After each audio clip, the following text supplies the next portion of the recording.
Dazzler was a character who was originally created out of a deal between Casablanca Records and Marvel. She was one of the last glimmers in the dying disco era, but as Casablanca fell away, Dazzler stayed, with Marvel deciding to keep her journey going in the comics. She's one of those characters who isn't as well known and whom writers seem to have difficulty pinning down, leaving her to be kinda underrated. Today we're going to examine some of the reasons why Alison Blaire aka Dazzler deserves your respect, as we count down the top 10 superpowers you didn't know she had. And there are more than 10, trust me, so let me know in the comments below what your favorites are if I left one of them out. And be sure to stick around till the end of this list where I will have some bonus content coming your way. Alright, let's get counting. Number 10. Sound release. One thing that most people think about when they think of Dazzler is her ability to convert sound into light, and then they usually think, lame, who fights with a blast of light? Well, firstly, don't dismiss Dazzler's light abilities so easily, and secondly, she can do more than convert sound to light. She can also absorb the sounds around her and simply release them in one powerful blast of sound all at once, meaning she could literally blast you away with sound, which doesn't sound too terrifying until you realize just how much sound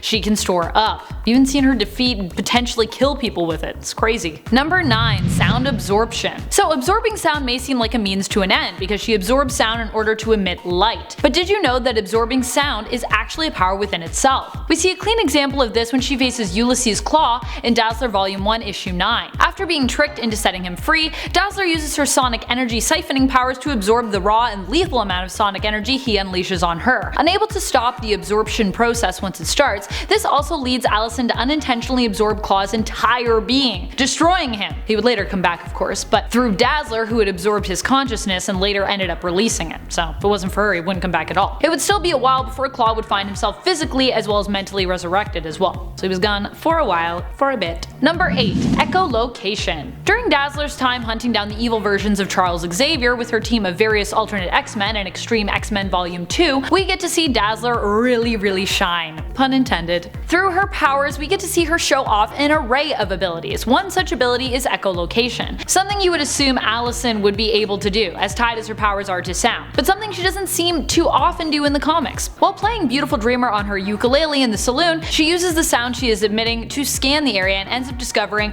where one of the evil Xaviers that they are tracking is hiding. They find him slightly late, unfortunately, but it's still an impressive show of the control she has over her powers. Power flex. Number 7. Power stores. Some people think that Dazzler just isn't that useful because she really is only useful when surrounded by a ton of noise or music. Without sound, she can't power her abilities. I read an article where someone crassly suggested that she could only be useful while fighting Dracula in a construction zone. No.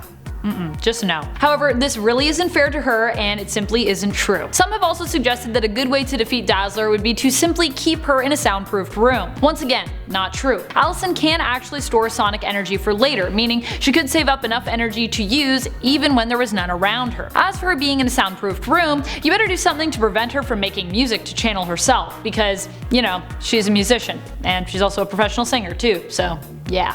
If you just put her in a soundproofed room, she'll make sound, and then she can make light, so. Number 6. Force fields. Alison can also use her light energy to create a force field to deflect incoming projectiles, and in some cases even absorb the damage from them, protecting herself and those behind or around her. This has been shown, while useful, to drain quite a lot of her sonic energy, so it might not be a power you see her using often. It also doesn't always look like a typical force field. In Dazzler Volume 1 Issue 40, in fact, it appeared as a small ball of concentrated energy in front of her, which implies it either pulls in surrounding projectiles or she kinda has to work to make sure it's aimed and focused in the right spot, otherwise she would risk getting hit. But then we've also seen it be like an entire giant bubble around her and people, so I don't know. It's kind of unpredictable. Number 5. Mood altering auras. Dazzler's lights can be used to distract or even to make one feel disoriented or dizzy, but beyond that they can also be used to calm, soothe, and even alter one's mood. Dazzler showed just how powerful her light shows can be in terms of affecting one's mood when she used them to calm down Hulk and change him back into Bruce Banner. Not an easy thing to do, by the way, soothe that savage beast. Makes me wonder where Dazzler was when World War Hulk was going on. I mean, I'm not sure if Dazzler would be good enough to like soothe that raging version of Hulk,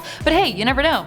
I feel like she never even got a chance to try. Number 4. Power Cosmic. In a strange turn of events, Dazzler was for a short time granted the power Cosmic and made to be one of Galactus' heralds. Galactus Galactus saw potential in her, and one of his heralds, Terrax, had gone missing, so he decided to recruit Dazzler to help him find Terrax and rescue him. She did find Terrax, but discovered that he did actually not need any rescuing, but had actually been hiding from Galactus. With the amazing power granted to her through the Power Cosmic, she used the sonic blasts of Galactus' ship to knock out Terrax and return him to Galactus. Here's where the story seems, well, pretty on par with the comic book world treatment of Dazzler. While obviously being respected initially by Galactus, once this deed is done, he promptly forgets about her completely, and the Earth to the point that she actually has to shine super bright simply to remind him of her existence. Remembering her again momentarily, he then delivers her back to her apartment in New York before continuing on his merry way, likely forgetting her existence all over again. Kinda rude, Galactus. Also kinda rude, comics, the way we treat poor Allison. Number 3. Flight. Well, sort of. More like levitation, really. And Dazzler isn't always amazing at it, but using light, she's often depicted as being able to propel herself and even blast herself into the air or float using these abilities. Like I said though, this still seems to be an ability that Dazzler needs some work at, or writers need some work at deciding how it's gonna work. Though earlier on in the comics she seemed to do it now and then quite gracefully, later on in the early 2000s in the new Excalibur series, back when she had a short pink pixie cut, she seems to have forgotten that grace she once had. Instead we see her struggle and kind of seem to just like catch herself, with streaks of light coming out from under her as she and Nocturne fall onto a rooftop below. Though at least no one appears to be injured. Dazzler just complains about the risk of getting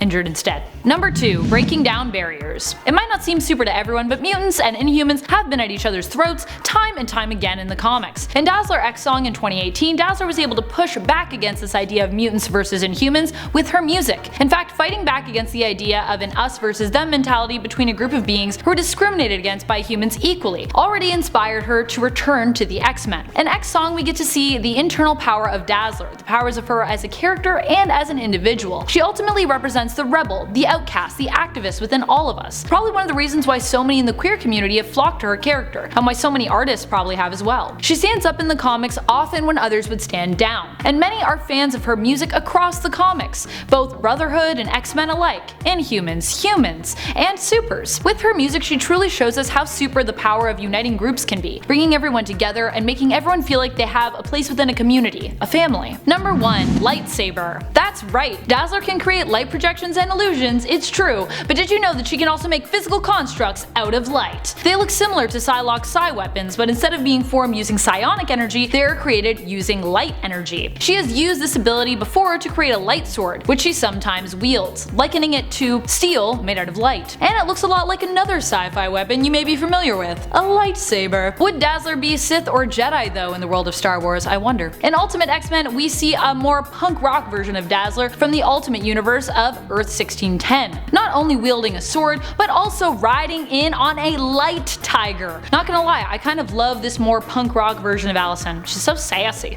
Thank you so much for watching, Nerd Squad. I hope you enjoyed this list. Honestly, Dazzler is so underrated and I wish we saw more of her in the comics. I really love her in Extreme X-Men and I hope we get to see more of her just kicking butt with her light powers, because they really can be super useful when they're well written. What is your favorite version of Dazzler in the comics? What do you think about her cameo in Dark Phoenix? What are your favorite powers of hers and your favorite teams that she has belonged to? Let us know in the comments below. And speaking of comments, it's time to turn to some comments from one of our latest videos, Top 10 Superhero Mistakes You Won't Believe. The Ultimate Savior Powell comments, what about Thor not going for the head? Oof, oh, that was a harsh failure in the MCU, true. Poor Thor felt that one real hard. But honestly, I'm kinda thankful for it, because I love me some chubby Thor. He's both sad, and he's also both the best. Omar Lawrence says, Peter Parker not stopping the man who killed his Uncle Ben. Ouch! You guys are really pulling on those heartstrings. Yeah, okay, so that one was a huge regret for Peter, especially in the Tobey Maguire film version. So harsh. I wonder if MCU Spidey has any regrets like that regarding Iron Man. I mean, def not his fault at all, but I still feel like Parker is always blaming himself for things. He carries a lot of guilt usually in the comics. And that's all the time we have for comments today. Be sure to comment below for a chance to have your thoughts and feels featured in a future video. This has been Top 10 Nerd and I'm your host Amanda McKnight, reminding you as always to stay nerdy, YouTube.